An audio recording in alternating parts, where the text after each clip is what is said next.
Hello, fellow chiropractors. This is Dr. Joe Borio, this week's Thought Flash. And very excited to be here with you guys today. I wanted to share some good information with you, really more on kind of the practice management side of things.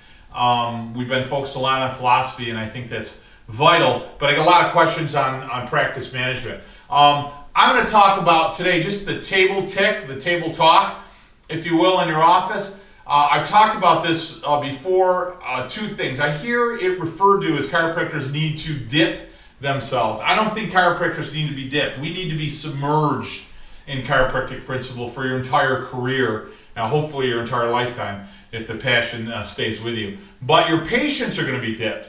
And you guys got to remember that the average person, when they walk in your office, most likely is the first time they've ever been to a chiropractor. And if you're a principal chiropractor, it may be the first time that they're actually getting the principle of chiropractic. So that means that they've never heard of innate, and even if they don't understand that word necessarily, they never really been shared the concept that their body understands how to heal, and that healing comes from within, and that their body knows exactly what to do all the time, as long as that life force, life source is functioning and expressing itself through the body all the time. So that's not something they understand. Their understanding is, I do what I want, I eat what I want, I treat the body the way it wants, and if something fails me, if something starts to hurt, if I get sick, I get a cold, a sniffle, whatever, I got to start putting stuff in my body, because that's what they've been educated with.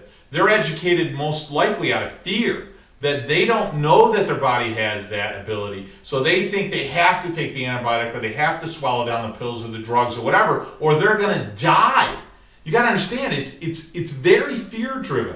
So your job in education is really empowerment. You're trying to empower the people that walk through your door so that they have some new sense of understanding and courage and calmness in their new choice of, hey, listen, this fever is okay in my child, and it's called leukotaxis, and for every degree of rise in body temperature, my white blood cell activity doubles. And therefore, my child's body, or my body, is doing something very good, miraculous. It's actually trying to fight off the infection. And my best thing that I could do for my child or myself is to nurture the natural response, allow the body to be capable or to work the natural response as well as it can. And that's going to certainly involve chiropractic care. It's going to involve those wonderful hands that God gave you, so you can put your hands on those awesome people that you serve and adjust them so that their nervous system works better and their body works just like it's intended to work. Now, how are they going to get that? They're not going to get it unless you talk to them. They're not going to get it unless you explain it to them. How often do you have to do it?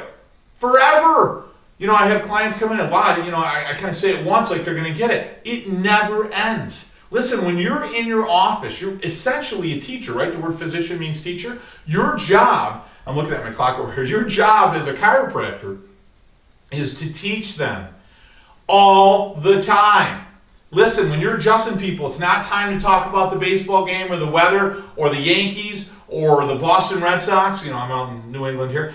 Or the Tiger Woods fiasco or whatever. It's not time to talk about that. What it's time to talk about is chiropractic. And when I say chiropractic, what I'm talking about is the body and how it functions and how awesome it is, how wonderful it is, and how it has this ability to heal and regulate and function. And that's what you need to talk about table to table to table, not anything else. And that doesn't mean, I'll never have a laugh, or somebody won't share a funny, quick story with me, or, somebody will pull you off point a little bit. I'm not going to say that never, ever, ever happens, but 99% of the time, you have to stay on point. Couple of tips to stay on point. Your health handout. We have a health theme of the week. We review it with my staff in the morning on Monday, and that theme stays in all week long. This week was on lung capacity and how it's improved with chiropractic care. So that's something that allows you to stay on point. So if somebody starts to bring you off point during the office, during the day with like I said, a joke, or they start talking about weather, all you got to say is, hey, Bob, that's interesting. Did you read this week's health handout? And boom, you just pop it right in front of them, or you direct their attention to it, or you hold it in your hand, and it just brings you right back to chiropractic. Really important. You got to remember that for like I started talking about, when they walk in, they've never really had the understanding of the body's ability to heal. So knowing that every moment you spend with them is really precious, it's really, really important, Because when they leave, they have what I always call sabotagers. They have their mother, their father, their uncle, their aunt, their sister, their cousin, a coworker. What do you keep going to the chiropractor for? What are you doing this for? What are you doing that for? And all of a sudden, that stuff starts to get in their head, and they start to question what it is you do. So every time you are with them, it's like that seesaw. It's like that scale. You're constantly trying to weight the scale towards wellness, lifetime family wellness, because the rest of the world is outside in, right? The rest of the world is going to want to lean them this way. You're going to have to try to constantly lean them back to the wellness side. And that means every time that you talk to them, it has to be chiropractic in philosophy and in nature. We have 10% of people are going to really hit you with some symptoms or really hit you with some questions. It happens in our office too, probably a lot less than most, but we still get that. And then what do? How do you get them on the table? You have to have some tools in order to get them down, right? Because and I say this all the time during my events, but how many more times can you hear sciatica explained to you, or the herniated disc, syndrome, right? And all they're thinking is their problem is their leg pain, when I'm thinking, wow, that area goes to the prostate, goes to the large intestine, and it's going to affect their bladder, and that whole area is really sick, so that means all that vital information, that data that your brain is sending down to those organs isn't getting there, so that whole bottom area of their body is getting sick and diseased. And they're just thinking about their back pain. So you need to talk to them about that. And you need to say, hey, listen, if I'm the engineer of the human body, right, and I'm designing it, how best would I tell this person, if I'm designing the body, that they have a problem in their spine? I'm going to put pain endings in there. The pain endings don't mean that, nerve endings don't mean that the problem is their leg pain. It's their body's way of saying this area of the spine is very sick, and therefore the messages and data that are trying to communicate to those organs isn't getting there, and the body's not working as well as it's supposed to. So that's the way that you need to talk. We do a lot of high fives. We do a lot of hugs in our office. So when I adjust somebody, I'll tell them, Bob, that area goes to the pancreas, and that area moved really well, so that means you're going to get better information. That's going to help you regulate your glucose levels better and digestive enzymes better. Real happy about that. Awesome adjustment. I'm going to see you on Wednesday. Have a great week. And remember, let's talk to some people out there, some of your families. Let's talk about getting them in this week, okay? Boom. Remind your wife. She had missed her appointment on Wednesday. It's important to get her in this week. So make sure you mention it to her. We'll make sure we give her a call. Whatever that conversation is. But it never ends. When people start complaining to you and they come in the office, they're hitting you with a lot of symptoms.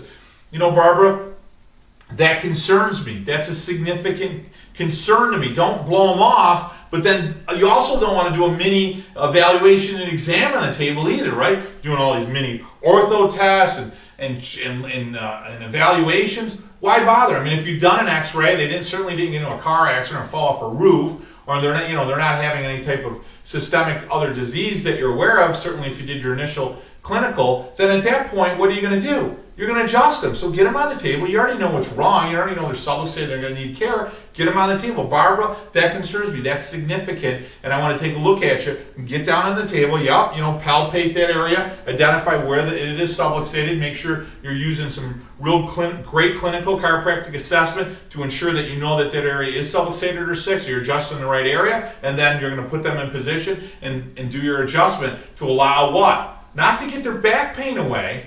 You're going to adjust them so you can improve the nerve function. You got to remember, don't assess them all the time in their symptoms. Assess them in nerve function.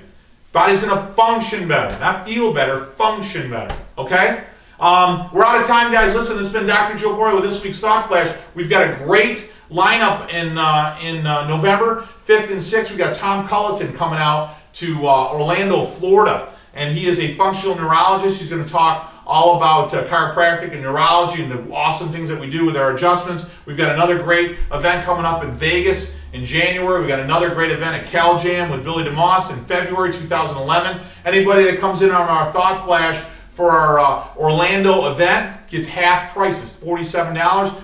And I would always ask that you bring somebody else, by all means. Drag as many people as you can to these events. Let's try to change the world and move the needle of chiropractic so it becomes the premier health choice of America. We'll certainly change the health of the entire world if we can do that. Guys, listen, have a great week. Serve the masses. This has been Dr. Joe. Remember, may your innate flow from above down. Have a great week. My best friend gave